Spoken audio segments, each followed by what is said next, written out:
क्या हालचाल मित्रों, स्वागत है आपका हमारे फर्स्ट वीडियो में। और गाइज ये वीडियो होने वाली है एनिमे से रिलेटेड। और गाइज इस वीडियो में बहुत मजा आने वाला है क्योंकि ये है गुल्ली बुल्ली और क्या है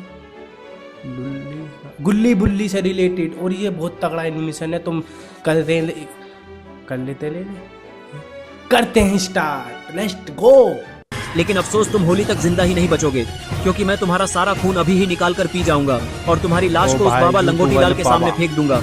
और फिर उसका भी इस दुनिया में आखिरी दिन होगा, क्योंकि अब तो मुझे वो रोक नहीं पाएगा, क्योंकि काली शक्तियों का राजा अब मैं हूँ। और भले ही वो घोस्ट राइडर ही क्यों ना आ जाएं, मैं उसका काम तमाम भी कर दूंगा। इस बार तो अब तुम तैयार हो जाओ मरने के लिए। और फिर तभी खूनी बाबा अपनी छड़ी हवा में करता है गुल्ली बुल्ली को मारने के लिए, लेकिन तभी खूनी बाबा के ऊपर कोई बर्फ फेंक देता है और वो वहीं पे जम जाता है। लेकिन आखिर खूनी किसने फेंक है बर्फ? अब तो विंटर भी नहीं है, बर्फ किसी ने फेंक दी। मुझे एक बंदे का काम लगता है गाइस, ये देखते हैं बाबा को किसने जमाया। अरे ये क्या, ये तो आइसक्रीम मैन रॉड है। लेकिन रॉड यहाँ पे कैसे आया और उसको कैसे पता चला कि गुल्ली बुल्ली और शॉन मुसीबत में है। तभी रॉड को देखकर गुल्ली खुश हो जाता है और उसको बोलता है कि रॉड तुम यहाँ पे कैसे आ गए, तुमने सही टाइम पे आके हमको बचा लिया।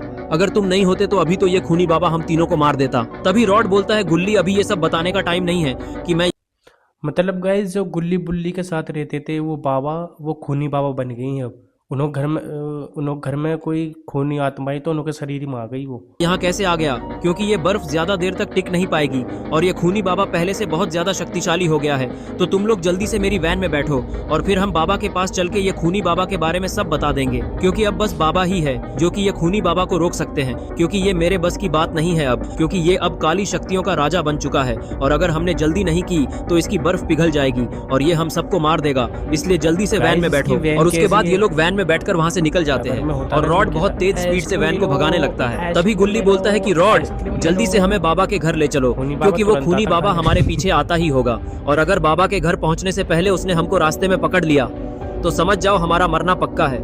इसीलिए तुम जल्दी से वैन की स्पीड बढ़ाओ, क्योंकि उसकी बर्फ अब पिघलने ही वाली होगी और वो सीधा बाबा के घर की तरफ आएगा हमको ढूंढते हुए। और अब तो उसके पास काली शक्तियां भी है, तो वो एक झटके में हम तक पहुंच सकता है। रॉड अगर तुम्हारे पास कोई और तरीका है तो मुझे बताओ, क्योंकि मेरा दिमाग अब बिल्कुल नहीं चल रहा डर के वजह से। तभी रॉड बोलता है कि गुल्ली मुझे लगता है कि वो बर्फ और 20 मिनट तक खूनी बाबा को जमा कर रखेगी और मुझे नहीं लगता कि इतने देर में हम बाबा के घर तक पहुंच पाएंगे। इसलिए हमको कहीं और छुपना होगा ताकि वो खूनी बाबा से बच सके। मुझे लगता है हमको खूनी पिग के जंकयार्ड जाना चाहिए, क्योंकि वो रास्ते में ही है और हम जल्दी वहां पहुंच जाएंगे। और अगर खूनी बाबा वहां भी आ गया तो हम खूनी पिग को आगे कर देंगे और हम वहां से धीरे से निकल जाएंगे, जिसके कारण हम बाबा तक तो पहुंच जाएंगे और फिर बाबा ही उस खूनी बाबा से लड़ेंगे। तभी बुल्ली बोलता है कि नहीं रॉड, खूनी पिग भी हमारा दोस्त है, हम उसको ऐसे मरने के लिए नहीं छोड़ सकते। अगर मरेंगे तो साथ ही मरेंगे, इसलिए हमको सबसे पहले बाबा को कॉल लगाना चाहिए और उनको ये सब के बारे में सब बताना चाहिए ताकि वो हमारी मदद करने के लिए आ पाए। और फिर बुल्ली शॉन को बोलता है कि शॉन जल्दी से बाबा को कॉल मिलाओ और उनको सब कुछ बता दो, क्योंकि मेरा फोन तो उस टेबल पे ही रह गया है, नहीं तो मैं ही बाबा को फोन लगा देता। अब ज्यादा देर मत करो और फोन मिलाओ। और फिर शॉन बिना देरी की अपनी जेब से फोन निकालता है और बाबा को फोन मिला देता है। और लगता है पॉटी बॉय शॉन की किस्मत अच्छी है कि बाबा ने एक ही बार में शॉन का फोन उठा लिया।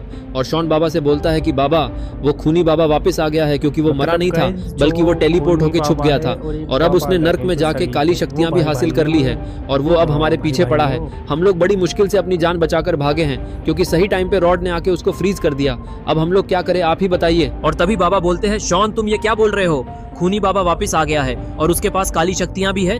अब तो उसके पास मेरी छड़ी और काली शक्तियां दोनों हैं, तो अब उसको हराना तो नामुमकिन है। इसलिए तुम लोग मेरे पास मत आओ, क्योंकि अब उसको हराने का सिर्फ एक ही रास्ता है और उसके लिए तुम लोग उसको लेके पुराने वाले कब्रिस्तान में आ जाओ, क्योंकि मरे हुए लोगों की आत्मा काली शक्तियों की तरफ अट्रैक्ट होती है और जिसके कारण वो खूनी बाबा उस कब्रिस्तान में काली शक्तियों का इस्तेमाल नहीं कर पाएगा और फिर मैं उसको अपनी शक्तियों से हरा दूंगा और उस काली शक्तियों की मदद से उसको हमेशा के लिए खत्म कर दूंगा।